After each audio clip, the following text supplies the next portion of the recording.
jedan vin. Pošto je na mjestu sviđaš uz velike.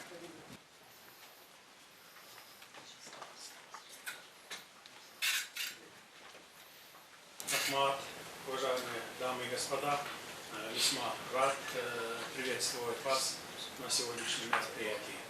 Прежде всего, хотел бы выразить глубокую признательность за ваше личное участие в нашей стране.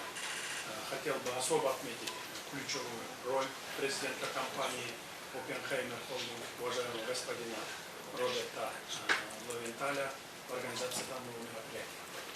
Я очень надеюсь, что наша сегодняшняя встреча в городе Нью-Йорке сосредоточие не только глобальной дипломатии, но и международной финансовой политики, положит начало более тесному взаимодействию между Казахстаном и Соединенными Штатами Америки. Для меня большая честь выступить перед уважаемой аудиторией ведущих международных инвесторов и финансистов. Ваши компании обладают уникальной историей успеха в своей области, огромными инвестиционными возможностями и значительным потенциалом для инвестирования. Мы признательны за ваше желание и стремление к ознакомлению с инвестиционно-экономическими возможностями, которые предлагает наша страна. Уверен, что сегодня нам удастся плодотворно пообщаться, обменяться мнениями о возможностях инвестиций в Кыргызстан, страну, расположенную в самом сердце региона Центральной Азии. Мы и моя команда готовы сейчас рассказать вам о текущих реформах и глубинных преобразованиях, которые происходят в нашей стране за последние 3 года. Дорогие участники, как отметил в своей поздравительной телеграмме его превосходительство президент Соединенных Штатов Америки господин Байден, в честь Дня независимости Кыргызстана 31 августа, Кыргызстан и США объединяют общие ценности, включая свободу, справедливость и демократию. Вместе мы укрепляем региональную безопасность, а также демократические институты и содействуем инклюзивному экономическому росту. Я полностью солидарен с господином Байденом. Будучи процветающей демократией, Кыргызстан ценит верховенство закона, уважает права человека и стремится к прозрачности управления. Все это дополняется энергичным гражданским обществом. Кабинет министров Кыргызстана активно взаимодействует с международным сообществом для поддержания и укрепления нашей политической стабильности, а также развития и реализации целей устойчивого развития ООН. Мы проводим комплексные реформы в фискальной, таможенной и налоговой сферах, направленные на упрощение регулирования, сокращение бюрократии, повышение прозрачности. Я, как глава Кыргызской республики, лично возглавляющий исполнительную ветвь власти, гарантирую ведение Кабинета министров Кыргызской республики предсказуемой государственной политики на основе транспарентности и обеспечения равных условий для всех зарубежных инвесторов. Мы активно работаем над упрощением регулирования и созданием всех удобств для комфортного ведения бизнеса в Кыргызской республике. Хочу заверить, что Кыргызская республика в последние годы делает все необходимое для комфортного ведения и развития бизнеса. К этому вопросу мы подходим комплексно, последовательно, определив перед собой в качестве стратегической цели формирование обновленного, благоприятного инвестиционного климата.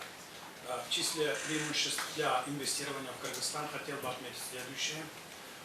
Либеральные законы, низкие налоговые ставки, квалифицированная рабочая сила, дешевая электроэнергия во всем регионе Центральной Азии, удобное географическое расположение, безвизовый режим для 68 стран мира. Кыргызстан предлагает рынок сбыта с общей численностью 642 миллионов человек. Это, во-первых, возможности экспорта, беспошлинные режимы в рамках следующих интеграционных объединений. ЕАЭС 189 миллионный рынок, ВСП США до 3500 наименований продукции и ВСП плюс со странами Европейского Союза до 6200 наименований продукции. Кыргызстан обладает значительными природными богатствами, крупными запасами энергетических ресурсов и полезных ископаемых, а также квалифицированной рабочей силой. Более предметно эти аспекты будут раскрыты в нашей последующей презентации. Важно отметить, что в вопросе сотрудничества с нашими американскими партнерами мы выступаем за более широкое присутствие американского бизнеса и ведущих корпораций в регионе, в том числе и в Кыргызстане. Мы приветствуем взаимодействие по таким ключевым направлениям, как зеленая экономика, гидроэнергетика, IT-технологии, сфера занятости и образования. Уважаемые друзья, в заключение я вас всех приглашаю в гостеприимный Кыргызстан. Мы подготовим вам специальную программу делового путешествия, в ходе которого вы воочию сможете убедиться в инвестиционном потенциале нашей страны. Вновь хочу подчеркнуть нашу готовность быть вашими надежными партнерами. Кыргызстан будет не только безопасным местом для ваших инвестиций, но и местом, где ваши инвестиции будут активно поддерживаться и развиваться. Будем рады успешному сотрудничеству с вами. Более подробная информация об инвестиционном климате и макроэкономических показателях нашей страны будет представлена в презентации господина Умбриена Тимгалиева. Kyrgyzstan. People occupying 200,000 square kilometers of homeland space. This is the size of Nebraska state government budget of 6.2 billion and double taxation avoidance agreements with President Japarov took the office that finance for the debt component. That's why we face a very big gap in raising the which Kyrgyzstan is quite rich with. Just a little bit about the local financial market. Because our central bank strictly Raising the funds from the funding side. Electricity, water, natural gas, and mineralization.